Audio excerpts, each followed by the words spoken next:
Okay. Just kidding. Hi, my name's Laura. I'm the recruiter for Lane County, and I'm so excited to be with you here today. I hope you brought your favorite cup of coffee because we're here to talk about careers at Lane County. And this Coffee and Careers chat, we want to bring you insightful conversations with professionals from across our organization, where we'll explore Lane County, our daily work, diverse career paths, provide valuable advice, and potential pathways to your dream job. Today, our special guest is Brittany Young, Lane County's law librarian. Brittany is here to share her experience, insights, and expertise in the field of law librarianship. Hey, Brittany, good morning. Good morning, Laura. Thank you so much for being my very first guest on my very first Coffee and Careers chat. I so appreciate you. I'm happy to be here. I appreciate that. Would you please introduce yourself and tell us a little bit about what it's like to be a law librarian? It sounds very interesting. Well, so I'm Brittany Young, and I'm the Lane County Law Librarian. People may not know that we have a law library, but I definitely want you to know. So I started out my career actually getting a bachelor's degree from Oregon State University in apparel design. I know. You're shocked. Yes, it's so you're making your own clothes. Well, I haven't in a long time. I have clothes that I have made, but it's been a while. I've been very focused on the library part, but I'll get back to that. I decided after I got my bachelor's to get my master's in library and information science, and I decided not to specialize with that. Like some people specialize in the type of library. So I've also worked in public libraries as a youth services supervisor and as a community engagement librarian. And I've worked in academia as a library director at a community college also. But I got here in part because I had done lawyer in the library things and enjoyed them. And then also my predecessor really liked her job. So I decided, hey, let's try law librarianship. Now, what is law librarianship? For me, I'm what's called a solo government law librarian. So the type of library is government. We're a county library. There's also academic law libraries and firm law libraries. My day kind of entails helping patrons, which about 80% are people that are representing themselves in court and 20% are lawyers or attorneys. But I help them with providing resources that are funded through court fees. And some of those resources are research instruction, so that way you can figure out how to do the research yourself with our tools, like our databases that are very expensive, so most people will not purchase them, but we have them for you for free. And then legal materials that also may not otherwise be accessible or affordable to the general public or even some attorneys. We have computers here, so we also provide technology support. People might be surprised that not everybody has technology at home to like write a legal document or to attend like a mediation or a deposition. So we have computers here to help with that, and then we can provide instruction on how to use the computers too. That's fantastic. That's a lot of what my day involves. Okay, I had no idea that y'all had Did you have a computer lab before the big remodel? We did. It was like tucked into what is now our meeting room. So it was a very small area. Now we have it out in the open. So hopefully it's more visible to people. Awesome. I feel like I have some pictures of the remodel. Would you like to share a little bit about how that all happened and what you're excited about? I would love to. So the law library hadn't been like fully renovated in, we're guessing like 30 to 50 years. There's been some updates, like there was a flood, so we have nice carpet. I like our carpet. That was new, but hadn't had paint in a long time. The furniture hadn't been updated. Some of it didn't match. We were just we're going along with what we had. We're working with what we had. But then with some ARPA funds and ARPA funds replacing some of the funds that we lost. And then we've had some times where we didn't have employees that we had budgeted for. So we were able to use some of that funding later that ended up in our reserves to do a small renovation project, which involves new lighting and painting the walls bright white, so there's more light. This first picture that you're seeing is from before, and you can kind of see the walls are a little like an off-white, almost yellowish color. So it wasn't very bright and inviting. We're also in the basement, and it's, basements we don't have natural light windows, so it wasn't necessarily super inviting to people. So we purposely wanted to create more like communal spaces for people. So the second picture that you can see our new lighting, which is a lot brighter and beautiful. You can't see the walls in this one, but you can see our fabulous communal table that is doing double duty. On the other side, it has some of our Oregon law resources that people can come in and look at. If you want to go to the next slide.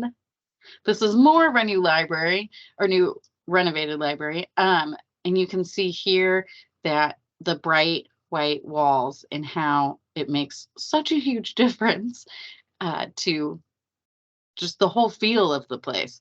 The picture on the left is our entryway, and we have a new beautiful front reference desk that is accessible if people come in a wheelchair or a walker. It's a lot easier to talk to us. Our old desk was very high. And we also have ADA accessible tables that move up and down, so people can reach things if it needs to be shorter, or if they need to stand and work, they can stand and work too. And then on the right, this is our new meeting room. Our computer lab used to be inside there. And so you can tell it's a fairly small place for a computer lab. So now people can come in and use our meeting room. And we also have some new technology, so that way we can start offering some programs like Lawyer in the Library, where a lawyer would come in and just give people resources or advice as people ask questions. Excellent. Well, thanks for sharing about the remodel. You're welcome. I have a couple of additional questions for you about your career path, since I'm hoping that's what folks are here to talk to us about today. What are some key skills or qualities you think are important for someone in your profession? So for librarianship in general and law librarianship, I would say probably the top ones are research skills. It's probably not shocking to most people. Soft skills and teaching skills. And it doesn't not necessarily like teaching at the front of like a room. Like, I do not like doing that, but like hands-on teaching. I mentioned that we specifically teach research skills to people when they come in. So that's a huge part of what we do, is just showing them what resources there are, and then how to find answers within those resources, which might, when you go on Google, you might think that that's really easy, but I can tell you that it's a little bit more difficult when it comes to the law.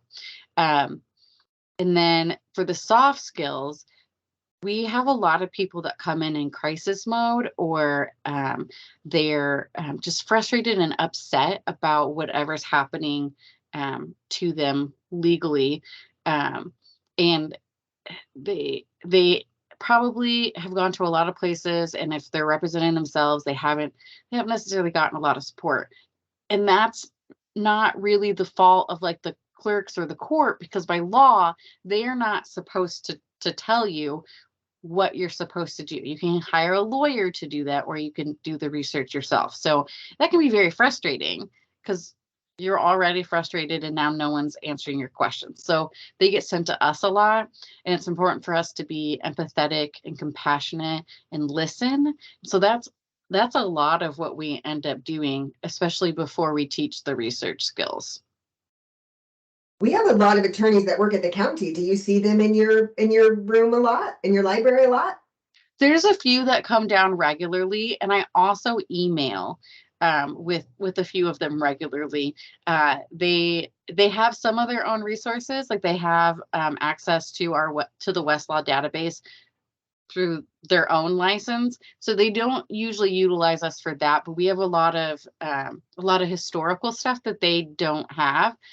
So they, like, I think I looked up a law from like 1894 that was like still a law that someone referenced. I know. I was like, what? So that, I like looking up the historical stuff though. It's very interesting to me. So it was fun that I got to look that up for one of our county council lawyers. Love that. My undergrad is in history, so love me some research, Brittany. That's one of the best parts, is like learning the history of the law, because no one's like, it sounds exciting reading the law, but learning about the history of the law, that is exciting. Okay, and you help people do that. I do. Okay. All right. Okay, last question.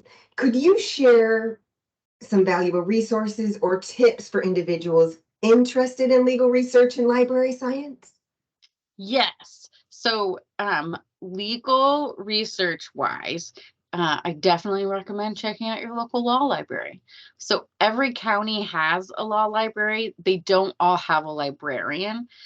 So you can go to the state of Oregon Law Library and you can see the county law libraries, and they'll have, it's like a directory. So you can call and contact them to see how you might access those things. For Lane County, which I'm hoping a lot of people on here are are Lane County folks, you can come in and talk to me and my staff, and we'll be glad just to like tell you about what we have and show you our sweet new renovation that is beautiful. We really like showing it off.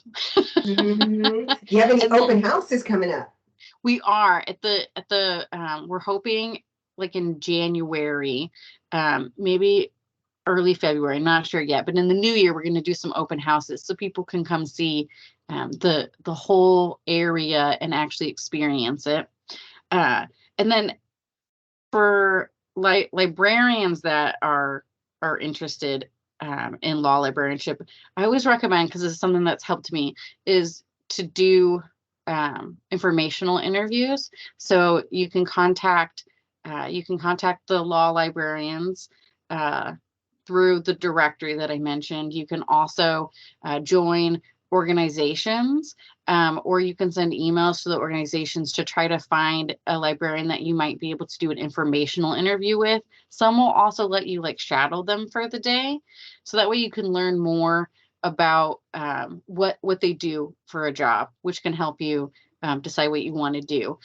With law librarianship, there's also the fun added part that some jobs like academic require a JD, which is the degree that lawyers get, or they require the master's in library and information science. Often it's one or the other for a law firm or for a government law library, but for academic they require both often.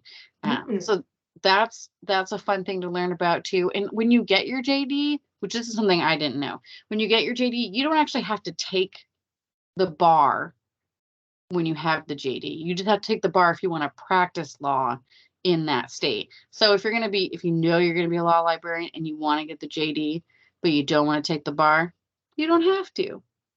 Okay, I hear it's pretty rigorous.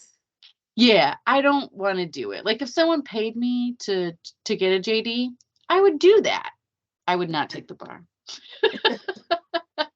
I hear that. Brittany, thank you so much for your time and your willingness to share your passionate story with us about law and libraries. And we look forward to seeing you again on December 1st for another Coffee and Careers chat with my friend Marianne from the Land Management Department. Yes, Have a I'm great, definitely hoping to attend that one myself. excellent. Marianne's a lot of fun. She is. I like her a lot. Thank you so much, Brittany. Have a great weekend. Thank you. You too. Thank you, Laura. Bye.